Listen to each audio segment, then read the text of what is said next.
हाँ जी, स्वागत है भैया आपका अपने यूट्यूब चैनल जुपिटर एजुकेशन पर। अगर आप भी हरियाणा से हैं या फिर हरियाणा से बाहर से हैं और बी फार्मेसी, डी फार्मेसी या फिर बी-टेक करने की सोच रहे हैं या फिर ऑलरेडी आपने डिप्लोमा कर रखा है डी फार्मेसी या फिर पॉलिटेक कर चुके हैं और ग्रेजुएशन कोर्स करने की सोच रहे हैं, लाइक आपका बी-टेक हो गया और डी फार्मेसी लैटरल एंट्री जिनको हम बोलते हैं, आप वो करने की सोच रहे हैं, तो आप बिल्कुल सही चैनल पर आ चुके हैं दोस्तों। उसका आपको प्रोसेस बताएँगे अभी। एचएसटीएस जो हरियाणा स्टाफ टेक्निकल बोर्ड होता है हमारा, ठीक है, पंचकुला स्थित है, वो इसको कंडक्ट कराता है। ओसीटी के थ्रू आपके एडमिशन होते हैं। ओसीटी कैसे क्या प्रोसेस रहता है, कैसे क्या एप्लीकेशन आप फिल कर सकते हैं, ठीक है? और क्या-क्या एलिजिबिलिटी रहती है, उसके बारे में आपको ऑलरेडी एक वीडियो हमने प्रोवाइड करा था, तो उसपे आपका काफ़ी अच्छा रिस्पॉन्स देने को मिला दोस्तों। लास्ट ईयर की तरह इस ईयर भी हम आपको सारी की सारी चीज़ें इन्फॉर्मेशन आपको टाइम टू टाइम प्रोवाइड कराने वाले हैं। लास्ट 3 ईयर्स से हम ओसीटी के रिगार्डिंग आपको चैनल पर सारी अपडेट्स देते रहे हैं। चैनल सर आपको लास्ट 3 ईयर्स की वीडियो देखने को मिल जाएँगे दोस्तों ऑलरेडी, ठीक है? तो अभी हम बात कर लेते हैं ओसीटी के बारे में, ऑनलाइन कॉमन एंट्रेंस टेस्ट। देखिए स्टार्टिंग में 2025 से पहले ये आपका ओनली फॉर बी फार्मेसी के लिए होता था अभी। B pharmacy, lateral entry, D pharmacy या फिर बी-टेक का जो एडमिशन का क्राइटेरिया था वो या तो 12th बेसिक था या फिर आपके जो डिप्लोमा में आपके आपने जो भी मार्क्स ऑब्टेन किए हैं उसके बेसिस पर आपके एडमिशन कराए जाते थे। लेकिन जो आपका पिछला वर्ष था 2025 उसमें एचएसटीएस ने क्या किया कि भई सभी को एग्ज़ाम देना अनिवार्य है। सभी का एंट्रेंस के बेस पर एडमिशन होगा जो कि एक सही बात भी थी। क्योंकि भई आपने जो पहले मार्क्स अचीव दिए हैं 12th में या फिर आपके जो डिप्लोमा कोर्सेज़ हैं इनके बेसिस पर एडमिशन लेना गलत बात है। क्योंकि हो सकता है उसमें काफ़ी कमी भी रह सकती है, किसी की कुछ मिस्टेक्स हो सकती है जिसके कारण उसके कम मार्क्स आए हों, तो ऐसा नहीं है कि उसको आगे भी उसी के बेसिस पे जज किया जाएगा।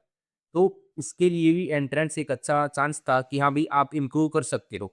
आप एक बढ़िया कॉलेज में एडमिशन ले सकते हो एंट्रेंस के बेस पर, ठीक है? तो एंट्रेंस आपका होने लगा अभी 2025 के बाद लास्ट ईयर आपका एंट्रेंस हुआ था ओसी की online common entrance test D pharmacy के लिए भी हुआ था और आपका बीटेक के लिए भी डी फार्मेसी के लिए भी हुआ था, ठीक है? और ये ओसीटी भई सेम नहीं होता, कॉमन नहीं होता, ठीक है? ओसीटी बी फार्मेसी के लिए अलग हुआ था आपका, डी फार्मेसी के लिए अलग हुआ था, डेट भी अलग होती है, एग्ज़ाम भी अलग होता है, सिलेबस भी अलग होता है, ठीक है? तो इसकी प्रिपरेशन कैसे क्या करनी है, इसके पीवाईक्यू कहाँ मिलेंगे, ये सारे के सारे डाउट आपके दूर किए जाएँगे भई इस वीडियो में। सबसे पहले आप टेलीग्राम ग्रुप को जॉइन कर लीजिए दोस्तों, लिंक आपको जो है डिस्क्रिप्शन बॉक्स में देखने को मिल जाएगा, तो वहाँ पर जाकर आप स्लाइटली जब लिंक को टच करोगे तो टेलीग्राम ओपन हो जाएगा, वहाँ पर आप जॉइन कर सकते हैं चैनल को। क्योंकि काफ़ी सारी छोटी अपडेट्स होती हैं, तो वो आपको वहाँ पर प्रोवाइड हो जाएगी। इसी के साथ दोस्तों अगर हम बात करें ओसीटी के बारे में, ओसीटी का क्या कुछ प्रोसेस रहता है, उसके बारे में डिस्कस कर लेते हैं एक बारी। ये एक ओसीटी का प्रोसेस जो सभी एग्ज़ाम्स के लिए बी फार्मेसी, ठीक है? और डी फार्मेसी, बीटेक के लिए होते हैं, आपके सभी का सेम रहता है। तो इसके बारे में एक बारी बात कर लेते हैं। सबसे पहले आपके एप्लीकेशन फॉर्म भराए जाते हैं दोस्तों। अब बात करें हम एप्लीकेशन फॉर्म कब रिलीज़ किए जाते हैं आपके।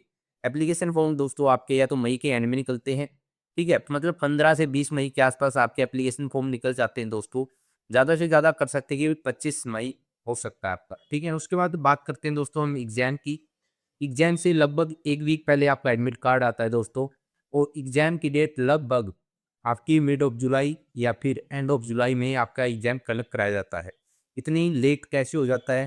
क्योंकि जब आपके एप्लीकेशन फॉर्म निकलते हैं दोस्तों 1 मंथ उसको फिल करने का टाइम दिया जाता है और फिर 1 वीक आपकी डेट भी एक्सटेंड की जाती है ताकि और स्टूडेंट जो रह जिनका रह गया है एप्लीकेशन फॉर्म जिन्होंने फिल नहीं किया है वो ईज़िली फिल कर सकें। उसके बाद दोस्तों आपको 2 से 3 दिन की करेक्शन विंडो दी जाती है कि किसी से कुछ मिस्टेक हो गई या गलत डॉक्यूमेंट अपलोड हो गया फिर अपलोड नहीं हुआ, तो वो अपना करेक्शन विंडो में करेक्ट करा सकते हैं। तो इस करके आते-आते लास्ट ऑफ जुलाई आपका आ जाता है एग्ज़ाम लेने के टाइम पे। फिर आपकी 2 काउंसलिंग होती हैं दोस्तों जो कि ऑनलाइन काउंसलिंग कहलाती हैं। उनमें आपने चॉइस फिलिंग करनी होती है। चॉइस फिलिंग में आपको बेसिकली यूनिवर्सिटी सेलेक्ट करनी है अपने मार्क्स को एनालाइज़ करके। ठीक है? रैंक कार्ड आ जाता है भई आपका लगभग 1 वीक या एग्ज़ाम के 1 वीक बाद आपका रैंक कार्ड आता है। मार्क्स आपको उसी दिन पता लग जाते हैं। ठीक है? कंप्यूटर बेस्ड टेस्ट होता है। जैसे ही आप सबमिट करोगे आपका एग्ज़ाम तो वहीं पर कंप्यूटर पर आपका मार्क्स शो हो जाएगा कि आपने कितने मार्क्स ऑब्टेन किए हैं। ठीक है? उसी के बेसिस पे आपकी रैंक बनती है दोस्तों। रैंक मैटर करती है कि आपका एडमिशन होगा या नहीं होगा। अच्छे कॉलेज में होगा या फिर थोड़ा लोअर क्लास कॉलेज में होगा। ठीक है? तो रैंक कार्ड आने के बाद चॉइस फिलिंग करोगे आप। चॉइस फिलिंग आपको बहुत अच्छे तरीके से करनी है, क्योंकि काफ़ी बार चॉइस फिलिंग मैटर करती है कि कम रैंक वाले को भी अच्छी यूनिवर्सिटी मिल जाती है, ठीक है?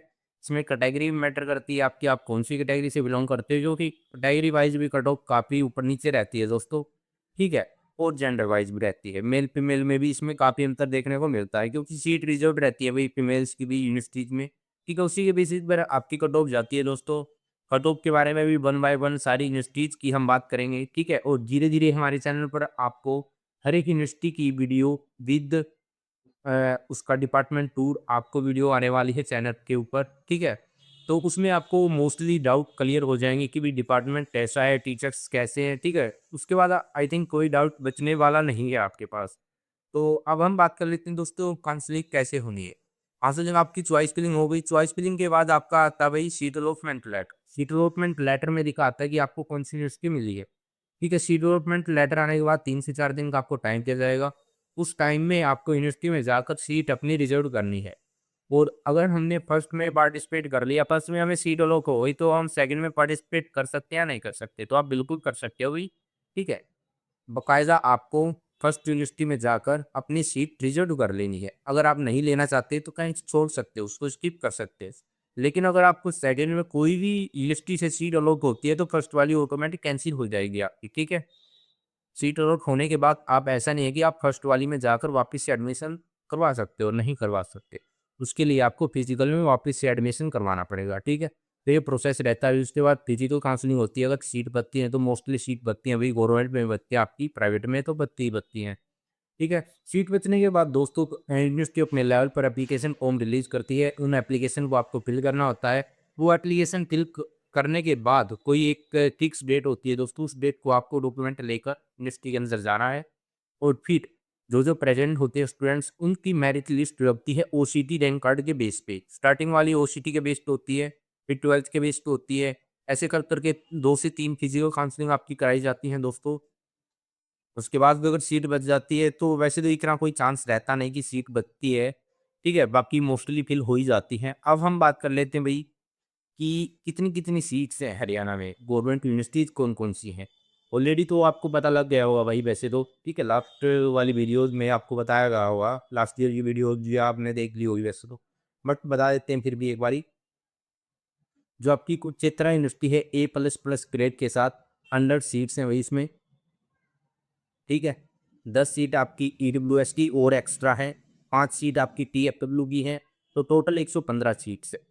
MDU, PGI, Gurugram university, CVLU, CBLU, GJU और बीपीएस, इन सब में आपकी 60 सीट्स हैं, 6 ईडब्ल्यूएस की एक्स्ट्रा है, 3 टीएफडब्ल्यू की एक्स्ट्रा है। तो टोटल 69 सीट्स हैं मेन में आपकी, कि यही आपकी गवर्नमेंट यूनिवर्सिटी है।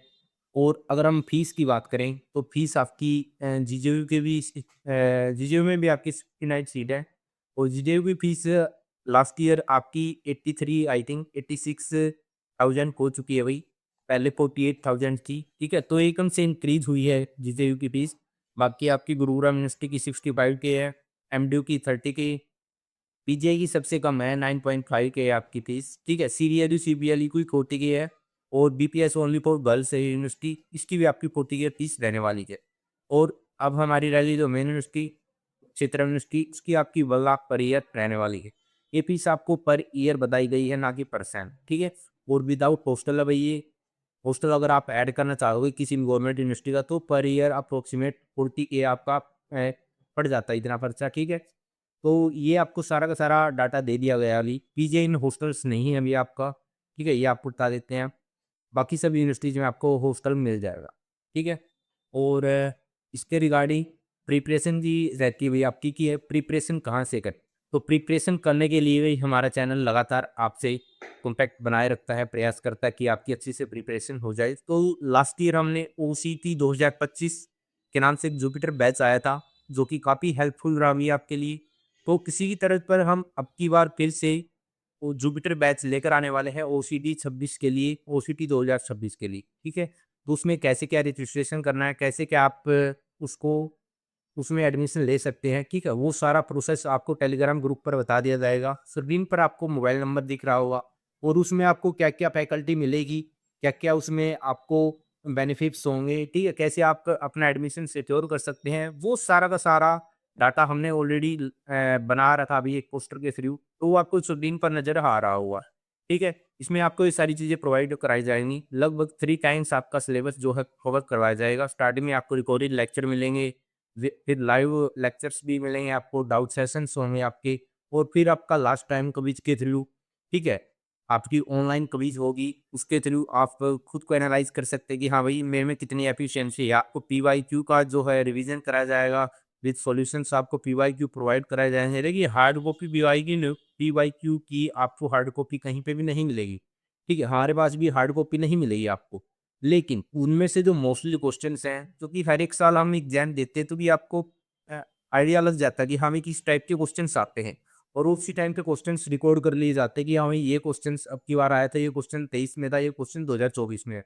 उन्हीं के रिलेटेड आपको और क्वेश्चंस प्रोवाइड कराए जाएँगे कि भी हाँ, ये पीवाईक्यू में आया था, तो इसके आधार पर ये क्वेश्चंस पूछे जा सकते हैं। ठीक है? जो कि हो सकता है कि एक्सपेक्टेड 2026 में आपसे वही क्वेश्चन पूछ लिए जाएँ। ठीक है? तो सारा का सारा आपको कवर कराया जाएगा। एप्लीकेशन फॉर्म कैसे फिल करना है, वो आपको बताया जाएगा। काउंसलिंग आपकी हमारे द्वारा, हमारी टीम के द्वारा कराई जाएगी, ठीक है? चॉइस फिलिंग हो गया आपका, ठीक है? और कौन-कौन से डॉक्यूमेंट इम्पोर्टेंट हैं, टाइम टू टाइम आपको गाइडेंस दी जाएगी। हर एक आपका सिंगल से सिंगल डाउट आपका कलेक्ट किया जाएगा इस बैच के अंदर, ठीक है? अगर आप इंटरेस्टेड हैं, तो आप मैसेज कर सकते हैं भई। इस ये आपको कॉन्टैक्ट दिख रहा होगा। हालाँकि अभी तक बैच स्टार्ट नहीं हुआ आपका, लेकिन जल्द ही स्टार्ट होने वाला है भई। आपको डेट बता दी जाएगी, किस डेट को स्टार्ट होगा बैच। ठीक है, तो आप चैनल पर जुड़ सकते हैं, टेलीग्राम आप सब्सक्राइब कर लीजिए आप। और अगर आप प्री बुकिंग करना चाहते हैं, तो ये कॉन्टैक्ट आपको दिया हुआ है, इस कॉन्टैक्ट से आप व्हाट्सएप कर सकते हैं। इस वीडियो में दोस्तों इतना ही, मिलते हैं आपसे जल्द ही नेक्स्ट अपडेट के साथ, तब तक के लिए धन्यवाद।